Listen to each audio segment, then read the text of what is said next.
ਪੰਜਾਬ ਦੀਆਂ ਖਬਰਾਂ ਦਾ ਰੁਖ ਕਰਦੇ ਹਾਂ ਤੇ ਸ਼ੁਰੂਆਤ ਕਰਦੇ ਹਾਂ ਰਾਧਾ ਸੁਆਮੀ ਸਮਰਥਕਾਂ ਤੇ ਜਿਹੜੇ ਧਰਨਾ ਦਲ ਦੇ ਨਿਹੰਗ ਸਿੰਘ ਆ ਇਹਨਾਂ ਦੇ ਵਿਚਾਲੇ ਜਿਹੜੀ ਝੜਪ ਹੋਈ ਹੈ।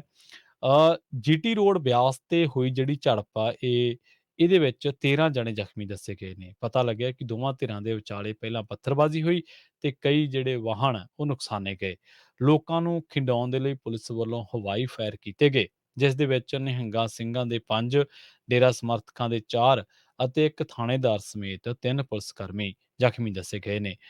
ਪਤਾ ਲੱਗਿਆ ਹੈ ਕਿ ਸਵੇਰ ਤੋਂ ਹੀ ਡੇਰਾ ਰਾਧਾ ਸੁਆਮੀ ਬਿਆਸ ਦੇ ਸਮਰਥਕਾਂ ਤੇ ਤਰਨਾ ਦਲ ਬਾਬਾ ਬਕਾਲਾ ਦੇ ਨਿਹੰਗਾਂ ਸਿੰਘਾਂ ਦੇ ਵਿਚਾਲੇ ਤਕਰਾਰ ਚੱਲ ਰਹੀ ਸੀ। ਨਿਹੰਗਾਂ ਵੱਲੋਂ ਡੇਰਾ ਸੁਆਮੀ ਦੀ ਮਾਲਕੀ ਵਾਲੀ ਇੱਕ ਜਗ੍ਹਾ ਦੇ ਕਥਿਤ ਜਿੰਦਰੇ ਤੋੜ ਕੇ ਉਸ ਦੇ ਵਿੱਚ ਵੱਡੀ ਗਿਣਤੀ ਦੇ ਵਿੱਚ ਗਾਵਾਂ ਨੂੰ ਛੱਡਣ ਦੀ ਕੋਸ਼ਿਸ਼ ਕੀਤੀ ਗਈ। ਇਸੇ ਦੌਰਾਨ ਤਕਰਾਰ ਵਧਣ ਕਰਕੇ ਦੋਵਾਂ ਧਿਰਾਂ ਦੇ ਵਿਚਾਲੇ ਪੱਥਰਬਾਜ਼ੀ ਹੋਈ। ਤੈਨਾਤ ਪੁਲਿਸ ਨੇ ਦੋਵਾਂ ਧਿਰਾਂ ਨੂੰ ਖਿੰਡਾਉਣ ਦੇ ਲਈ ਹਵਾਈ ਫਾਇਰ ਕੀਤੇ।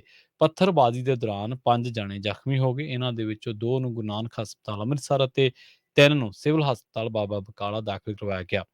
ਤਿੰਨਾਂ ਦੀ ਪਛਾਣ ਸੁੱਖਾ ਸਿੰਘ, ਸਵਰਨ ਸਿੰਘ, ਬੁੱਧ ਸਿੰਘ ਅਤੇ ਪ੍ਰਗਟ ਸਿੰਘ ਵਜੋਂ ਕੀਤੀ ਹੈ, ਜਦਕਿ ਬਾਕੀਆਂ ਦੀ ਸ਼ਨਾਖਤ ਨਹੀਂ ਹੋ ਸਕੀ ਹੈ। ਉਸ ਤੋਂ ਬਾਅਦ ਘਟਨਾ ਤੋਂ ਬਾਅਦ ਜੀਟੀ ਰੋਡ ਦੇ ਦੋਵੇਂ ਪਾਸੇ ਵਾਹਨਾਂ ਦੀਆਂ ਲੰਮੀਆਂ ਲਾਈਨਾਂ ਲੱਗ ਗਈਆਂ। ਇੱਟਾਂ ਰੋੜੇ ਚੱਲਣ ਕਰਕੇ ਸੜਕ ਤੇ ਖੜੇ ਕਈ ਵਾਹਨ ਵੀ ਨੁਕਸਾਨੇ ਗਏ।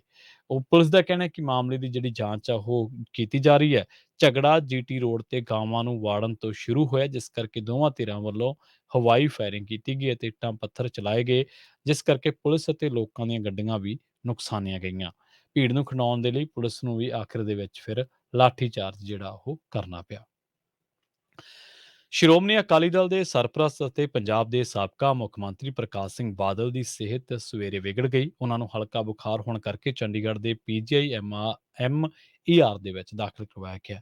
ਇਸ ਗੱਲ ਦੀ ਪੁਸ਼ਟੀ ਕਰਦਿਆਂ ਸ਼੍ਰੋਮਣੀ ਅਕਾਲੀ ਦਲ ਦੇ ਬੁਲਾਰੇ ਡਾਕਟਰ ਦਲਜੀਤ ਸਿੰਘ ਚੀਮਾ ਨੇ ਦੱਸਿਆ ਕਿ ਪ੍ਰਕਾਸ਼ ਸਿੰਘ ਬਾਦਲ ਨੂੰ ਲੰਘੀ ਰਾਤ ਬੁਖਾਰ ਸੀ, ਜਿਸ ਕਰਕੇ ਦੇਰ ਰਾਤ ਉਹਨਾਂ ਨੂੰ ਇਲਾਜ ਦੇ ਲਈ ਪੀਜੀਆਈ ਚੰਡੀਗੜ੍ਹ ਲਿਆਂਦਾ ਗਿਆ।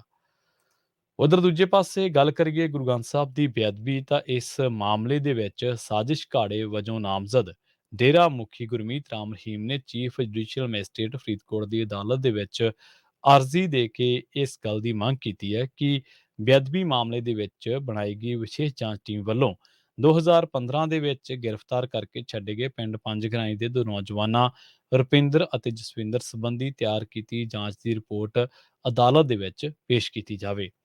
ਜ਼ਿਕਰਯੋਗ ਹੈ ਕਿ ਵਿਸ਼ੇਸ਼ ਜਾਂਚ ਟੀਮ ਨੇ ਬੇਅਦਬੀ ਕਾਂਡ ਦੇ ਵਿੱਚ ਸਭ ਤੋਂ ਪਹਿਲਾਂ 20 ਅਕਤੂਬਰ 2015 ਦੇ ਵਿੱਚ ਪਿੰਡ ਪੰਜਗਰਾਈ ਦੀ ਖੁਰਦ ਦੇ ਨੌਜਵਾਨ ਰੁਪਿੰਦਰ ਸਿੰਘ ਅਤੇ ਜਸਵਿੰਦਰ ਸਿੰਘ ਨੂੰ ਗ੍ਰਿਫਤਾਰ ਕਰਕੇ ਇਸ ਗੱਲ ਦਾ ਦਾਅਵਾ ਕੀਤਾ ਗਿਆ ਸੀਗਾ ਕਿ ਗੁਰੂ ਗ੍ਰੰਥ ਸਾਹਿਬ ਦਾ ਸਰੂਪ ਇਹਨਾਂ ਵੱਲੋਂ ਹੀ ਚੋਰੀ ਕੀਤਾ ਗਿਆ। ਇਸ ਸੰਬੰਧੀ ਟੀਮ ਨੇ ਆਡੀਓ ਵੀ ਮੀਡੀਆ ਦੇ ਵਿੱਚ ਜਾਰੀ ਕੀਤੀ ਸੀ, ਪਰ ਕੁਝ ਦਿਨਾਂ ਮਗਰੋਂ ਵਿਸ਼ੇਸ਼ ਜਾਂਚ ਟੀਮ ਨੇ ਦੋਵੇਂ ਨੌਜਵਾਨਾਂ ਨੂੰ ਬੇਕਸੂਰ ਦੱਸਦਿਆਂ ਰਿਹਾ ਕਰ ਦਿੱਤਾ ਸੀ। ਡੇਰਾ ਮੁਖੀ ਨੇ ਹੁਣ ਅਦਾਲਤ ਦੇ ਵਿੱਚ ਅਰਜ਼ੀ ਦੇ ਕੇ ਮੰਗ ਕੀਤੀ ਹੈ ਕਿ ਵਿਸ਼ੇਸ਼ ਜਾਂਚ ਟੀਮ ਦੀ ਉਹ ਰਿਪੋਰਟ ਅਦਾਲਤ ਦੇ ਵਿੱਚ ਪੇਸ਼ ਕੀਤੀ ਜਾਵੇ, ਜਿਸ ਦੇ ਆਧਾਰ ਤੇ ਜਸਵਿੰਦਰ ਸਿੰਘ ਅਤੇ ਰੁਪਿੰਦਰ ਸਿੰਘ ਨੂੰ ਮੁਲਜ਼ਮ ਮੰਨਿਆ ਗਿਆ ਸੀ ਅਤੇ ਉਹ ਵੀ ਰਿਪੋਰਟ ਪੇਸ਼ ਕੀਤੀ ਜਾਵੇ, ਜਿਸ ਦੇ ਵਿੱਚ ਦੋਵਾਂ ਨੂੰ ਬੇਕਸੂਰ ਦੱਸਿਆ ਗਿਆ। ਇਸ ਸੰਬੰਧੀ ਚੀਫ ਜੁਡੀਸ਼ੀਅਲ ਮੈਜਿਸਟ੍ਰੇਟ ਮੋਨਿਕਾ ਲਾਂਬਾ ਨੇ ਆਪਣੇ ਹੁਕਮ ਦੇ ਵਿੱਚ ਪੰਜਾਬ ਸਰਕਾਰ ਨੂੰ ਆਦੇਸ਼ ਦਿੱਤੇ ਨੇ ਕਿ ਉਹ 22 ਦਸੰਬਰ ਤੱਕ ਇਸ ਮਾਮਲੇ ਦੇ ਵਿੱਚ ਆਪਣਾ ਜਵਾਬ ਲਿਖਤੀ ਤੌਰ ਤੇ ਦਾਖਲ ਕਰਨ।